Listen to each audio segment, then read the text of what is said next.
Chers amis, nous nous retrouvons aujourd'hui pour aborder un nouveau thème dans le texte d'Apocalypse.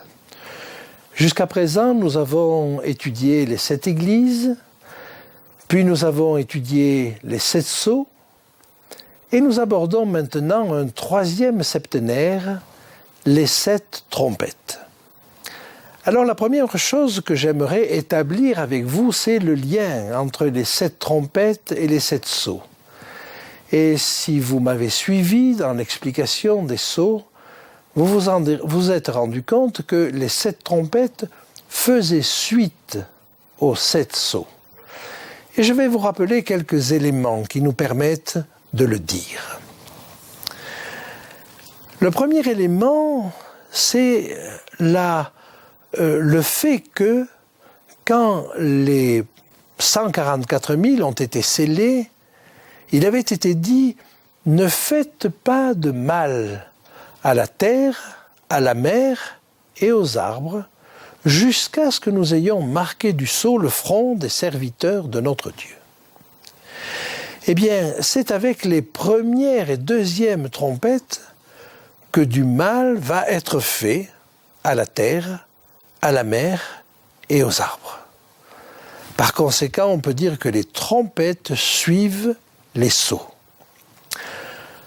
Un deuxième argument se trouve dans le fait que le texte se poursuit entre les sceaux et les trompettes sans rupture, sans coupure. Et au verset 1, on nous dit que le 7e sceau est ouvert. Il y a un silence d'environ une demi-heure, ce qui correspond sans doute au vécu de Jean, et une demi-heure de silence, c'est extrêmement long. Et puis, sans rupture, sans qu'on nous dise qu'on revient en arrière, dans le fil du récit, 7 trompettes sont données aux 7 anges. Ce qui nous laisse entendre que les 7 trompettes suivent les 7 sceaux. J'aimerais encore évoquer un 3e argument que nous avons trouvé chemin faisant. Vous vous rappelez qu'il y a un parallèle dans le scellage entre Apocalypse 7 et le chapitre 9 du livre du prophète Ézéchiel. Là encore, des personnes sont scellées. Mais dans Ézéchiel, la scène continue. Et à un moment donné, ce sont des charbons ardents qui sont jetés sur la ville. De la même manière, dans Apocalypse, la scène continue et ce sont des charbons ardents qui sont jetés sur la terre. Et le lien entre les deux choses, c'est certainement que ce peuple mis à part et scellé reçoit ce feu du ciel. Autrement dit, des langues de feu, autrement dit, l'Esprit de Dieu. J'aimerais peut-être trouver un 4e argument que je ne fais que citer parce que nous en reparlerons. Au chapitre 4 commence le jugement et il ne se termine qu'avec la 7e trompette. En d'autres termes, le jugement de la maison de Dieu occupe l'espace des sceaux et des trompettes. Et il y a là une unité qui ne saurait être sous-estimée. Maintenant, je vous propose que nous abordions le texte proprement dit et que nous lisions ensemble le début du chapitre 8 à partir du verset 2.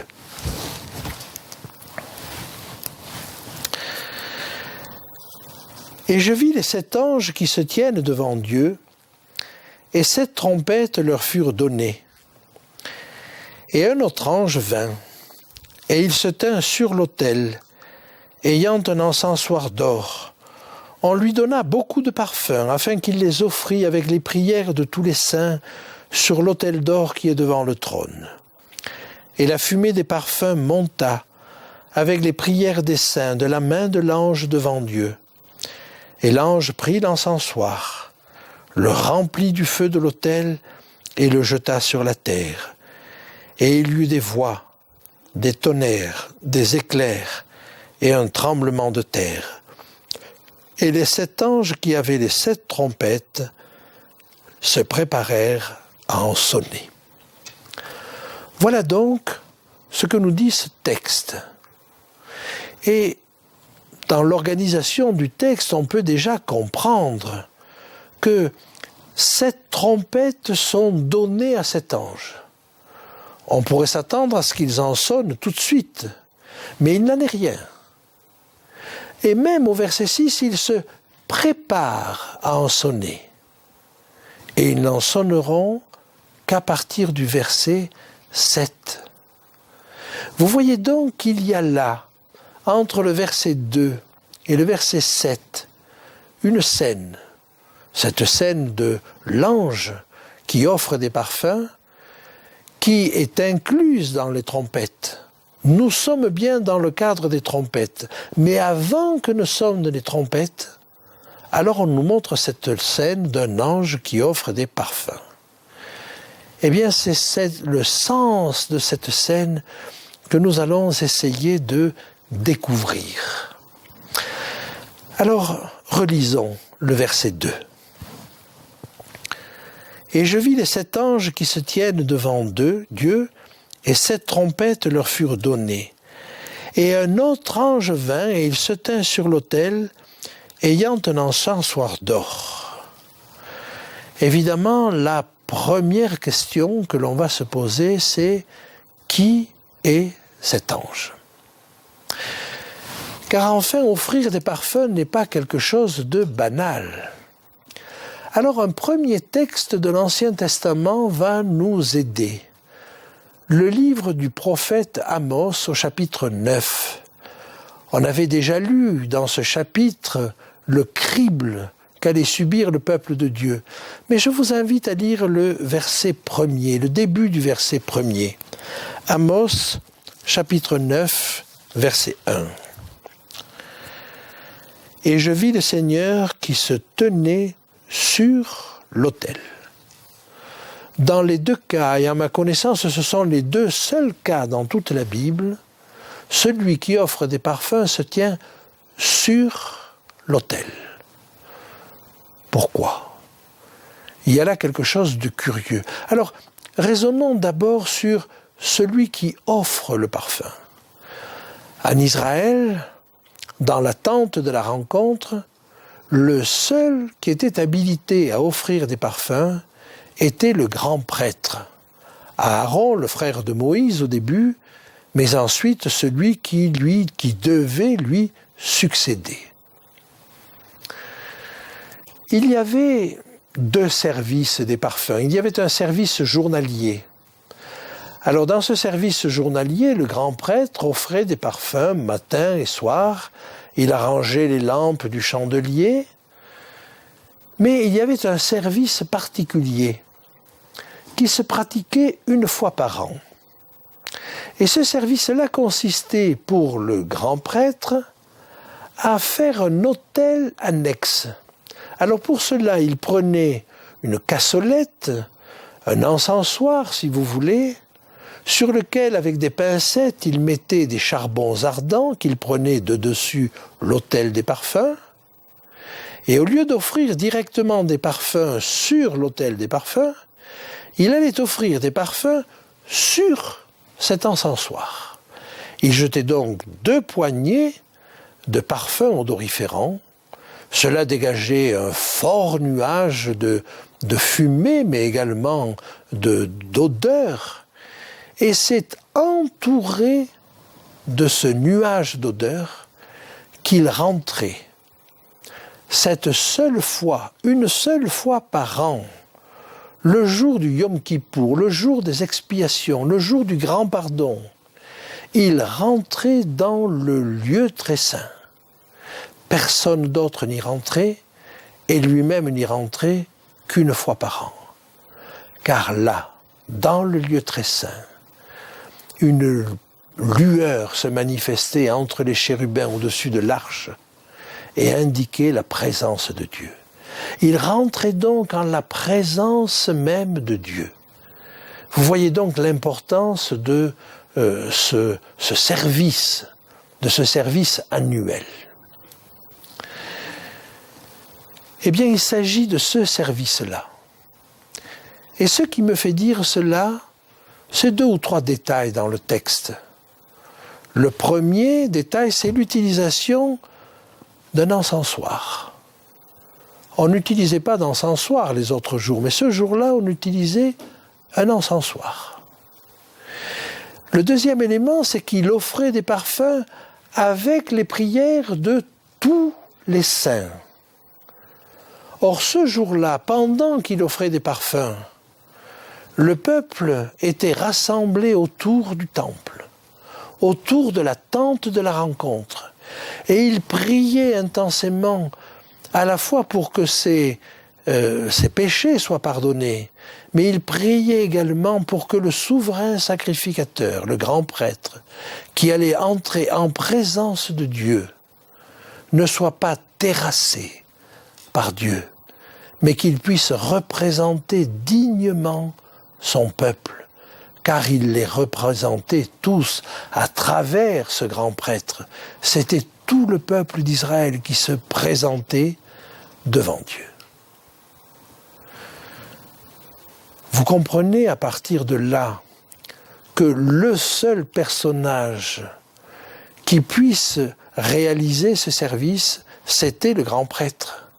Mais qui est notre grand prêtre? Je vous invite à le lire dans l'Épître aux Hébreux, au chapitre 8.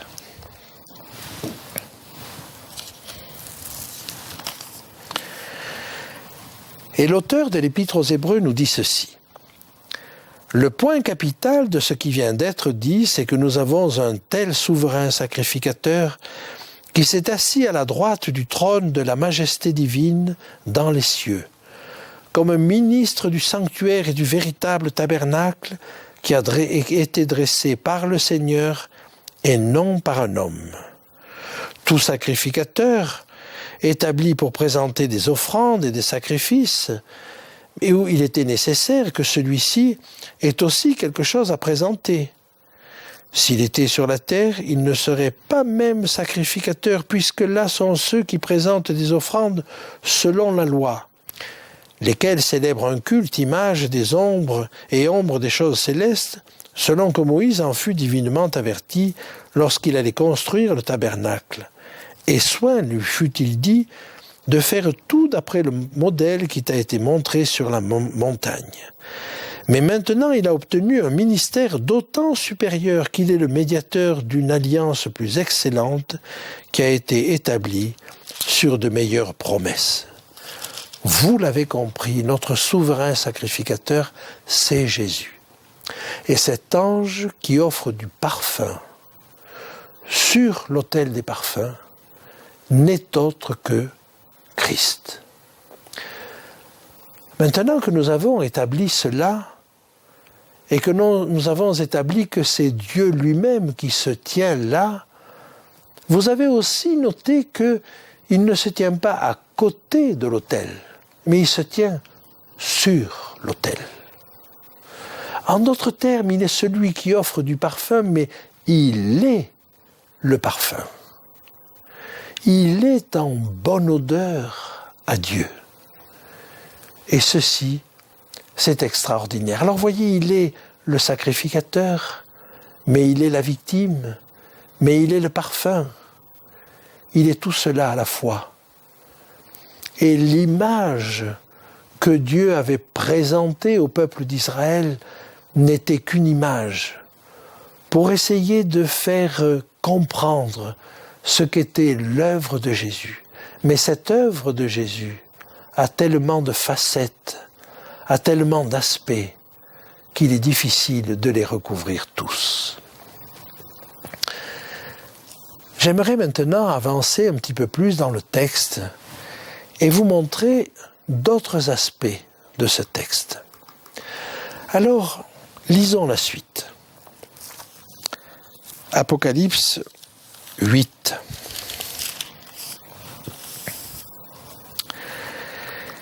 Et la fumée des parfums monta avec les prières des saints de la main de l'ange devant Dieu. Et l'ange prit l'encensoir, le remplit du feu de l'autel et le jeta sur la terre, et il y eut des voix, des tonnerres, des éclairs et un tremblement de terre. Ce service, c'est le service, vous l'avez compris, le service annuel. Et si Jésus, dans l'introduction à cette église au chapitre 1, est celui qui s'occupe des chandeliers, il est déjà le grand prêtre. Mais il est le grand prêtre dans le service journalier.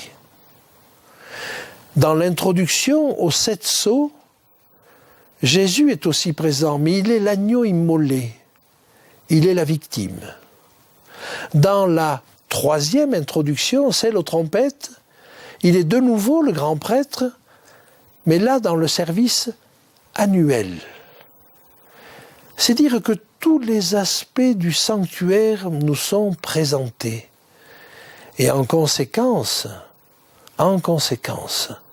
on voit bien que c'est Jésus, c'est Christ, qui est l'élément essentiel, non seulement du service dans le sanctuaire, mais de toute l'Apocalypse.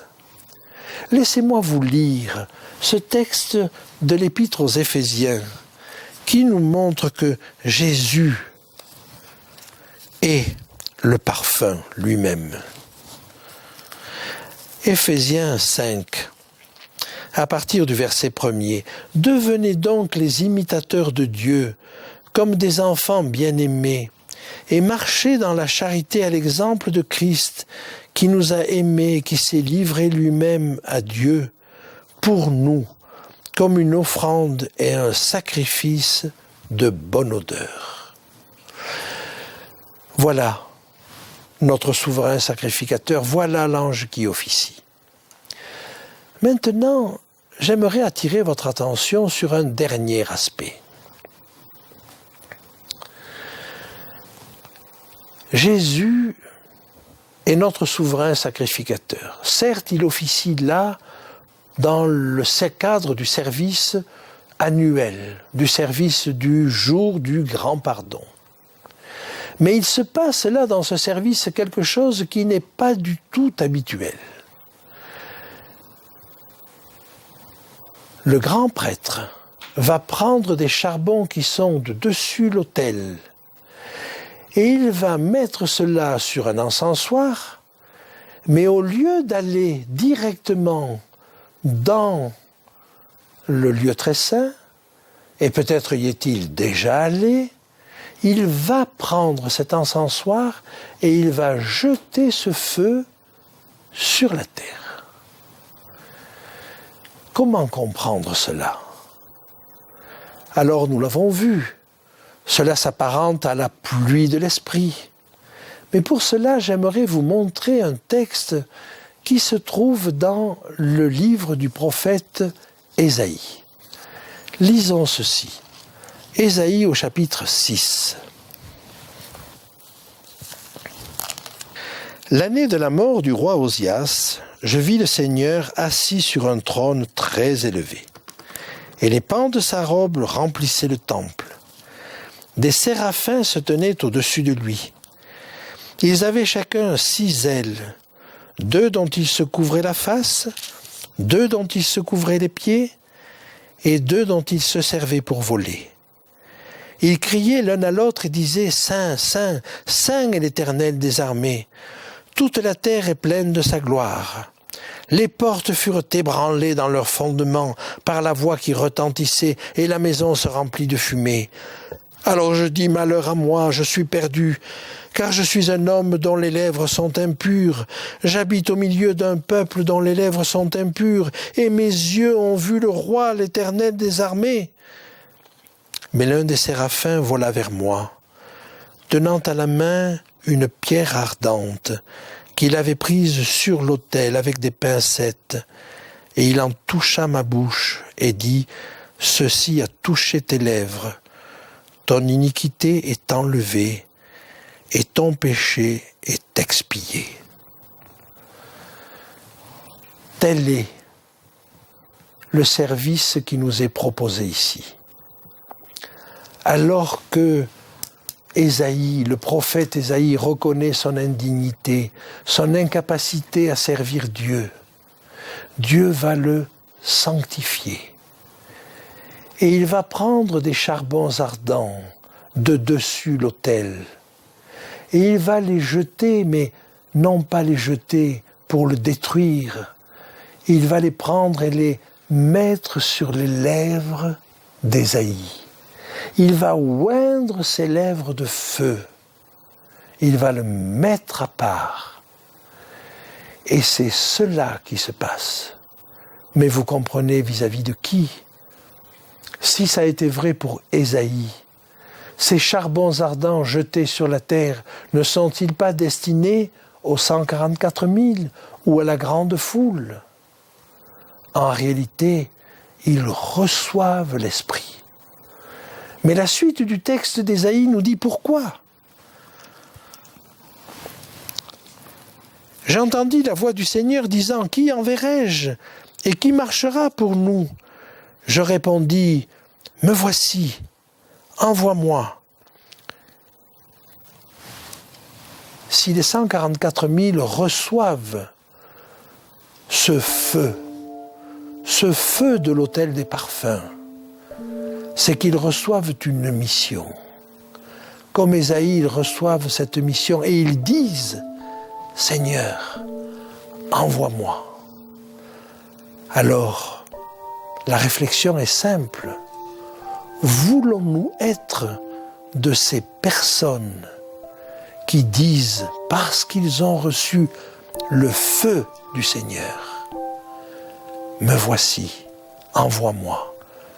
Je suis indigne, je ne le mérite pas, je n'en suis pas capable, mais parce que tu m'as oint, je te dis, Seigneur, envoie-moi. »